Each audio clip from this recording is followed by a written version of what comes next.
ఈ సృష్టిలో ఉన్న సమస్తాన్ని మనిషి అనుభవిస్తుంటాడు కానీ దాని వెనక ఉన్న దేవుణ్ణి మాత్రం గుర్తించడు. ఇది మనిషికి ఉన్నటువంటి పెద్ద బలహీనత. ఉదాహరణకి మనం నడుపుకుంటూ వచ్చింది బండి ఇక్కడికి, భూమి తన చుట్టూ తాను తిరుగుతుంది అని అంటాడు, కాదు, దేవుడు తిప్పుతాడు. ఇది కరెక్ట్. ఇవన్నీ అనుభవిస్తుంటాం కానీ దాని వెనక ఉన్నటువంటి దేవుణ్ణి మాత్రం అస్సలు గుర్తించం. ఒకసారి బైబిల్ గ్రంథంలో నుండి మత్తయి సువార్త 5వ అధ్యాయము 45వ వచనాన్ని ఒకసారి చూద్దాం. ఆయన చెడ్డవారి మీదను మంచివారి మీదను తన సూర్యుని ఉదయింపజేసి నీతిమంతుల మీదను అనీతిమంతుల మీదను వర్షము కురిపించుచున్నాడు.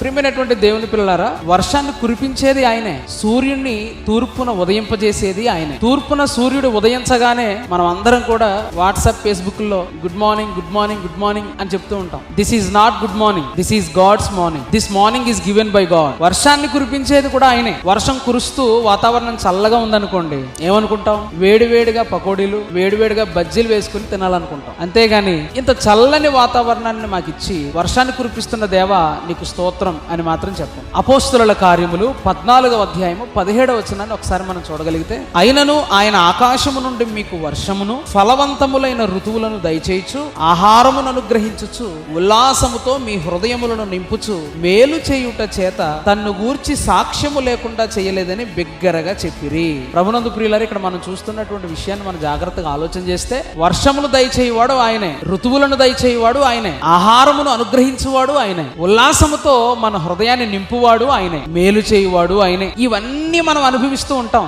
ఈ రోజున ఇవన్నీ అనుభవిస్తున్నాం. మనం దేవుణ్ణి ఇలా గుర్తిస్తున్నామా? This acknowledgement is very important. అసలు అన్నిటినీ అనుగ్రహిస్తున్నటువంటి ఆయనకు సమస్తాన్ని అనుభవిస్తున్నటువంటి మనము ఎన్నిసార్లు కృతజ్ఞతలు చెప్పాలి దేవునికి? ఆయన అనుగ్రహించినవి అనుభవిస్తున్నటువంటి మనము, భూమి మీద బ్రతుకుతున్నటువంటి ప్రతి మనిషి ఆయన ఇచ్చినవి అనుభవిస్తూ కూడా దేవునిని గుర్తించకుండా బ్రతకటం తనకు ఎప్పటికీ మంచిది కాదు. ఈ రోజున దేవుడిచ్చినవన్నీ అనుభవిస్తున్నాం. ఈ సృష్టిలో ఉన్న సమస్తాన్ని మనిషి అనుభవిస్తున్నాడు, కానీ దాని వెనక ఉన్న దేవుణ్ణి మాత్రం గుర్తించటం లేదు.